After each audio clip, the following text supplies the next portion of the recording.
যখন আপনি আমারে খাইতে দেন তখন মনে পড়ে এটা আপনার বাচ্চা। এক টুকরা মাংস চাইছিলাম, এক টুকরা মাংস অল্প একটু ভাত চাইছিলাম, তখন মনে পড়ে এটা আপনার বাচ্চা।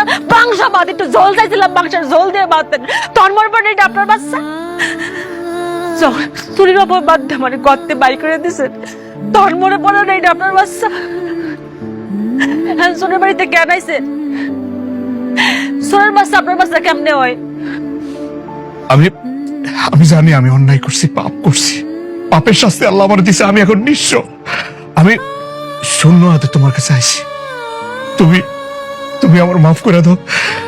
তুমি তো বলছো তোমার মেয়ের সন্তান হবে, তাহলে ছেলে সন্তান হইলো কেমনে? মনে হয় আমার কাছে লুকাইছো না? লুকাইছি, লুকাইছি।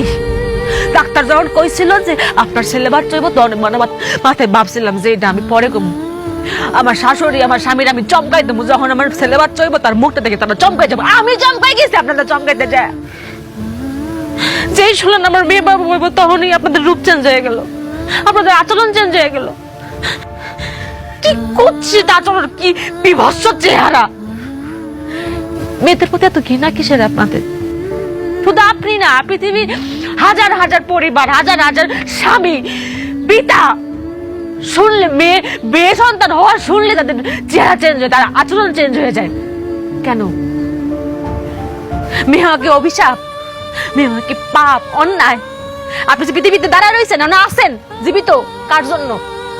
আল্লাহ তাআলা কোন একটা নারীর মাধ্যমে, একটা মেয়ের মাধ্যমে আপনি পাঠাইছে। আপনার মাও কিন্তু একটা মেয়ে। কোন কিতাব, কোন কোরআন বই পুস্তকে লেখা আছে যে বাপের পায়ের নিচে সন্তানের বেহেশত? দেখছেন? দেখবেন না তো। লেখা আছে কোথায়? মায়ের পায়ের নিচে সন্তানের বেহেশত। সে মা একটা মেয়ে। আসলাম আর একটা কথা, আপনারা কি মনে করেন ছেলে সন্তান আমার খুঁটি, আমার শেষ প্রজন্মের খুঁটি? রিজিকের মালিক আল্লাহ। কার মাধ্যমে আল্লাহ খাওয়াবেন এটা একমাত্র আল্লাহ তাআলা ভালো জানেন। সেটা একটা ছেলের মাধ্যমে হইতে পারে, একটা মেয়ের মাধ্যমে হইতে পারে, যে কারোর মাধ্যমে হইতে পারে। কেউ কাউরে খাওয়াইতে পারে না। আল্লাহ পাক খাওয়ান কারোর মাধ্যমে হয়, কারোর উসিলা হয়। আর ছেলেটা যদি খুঁটি হইতো তাহলে এই বাংলাদেশে বৃদ্ধাশ্রমের সংখ্যা বাড়তো না। বাংলাদেশে এমন একটা বৃদ্ধাশ্রম খুঁজে পাবেন না যে বাপ মারে কোনো মেয়ে বৃদ্ধাশ্রমে দিয়ে আইছে। খোঁজ নিয়ে দেখেন, প্রত্যেকটা বৃদ্ধাশ্রমে দিয়ে আইছে তার ছেলে সন্তান। তাইলে মেয়েদের দোষটা কেন?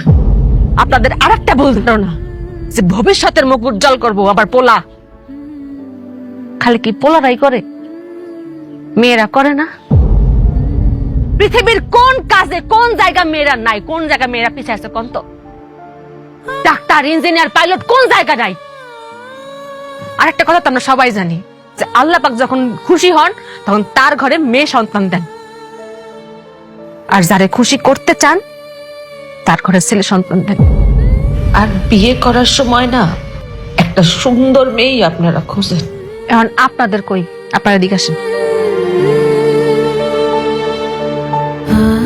মেয়ে সন্তান হওয়ার কথা শুনলে আপনাদের মতো কিছু বাপ, কিছু পরিবার অখুশি হন কেন? কারণটা কি?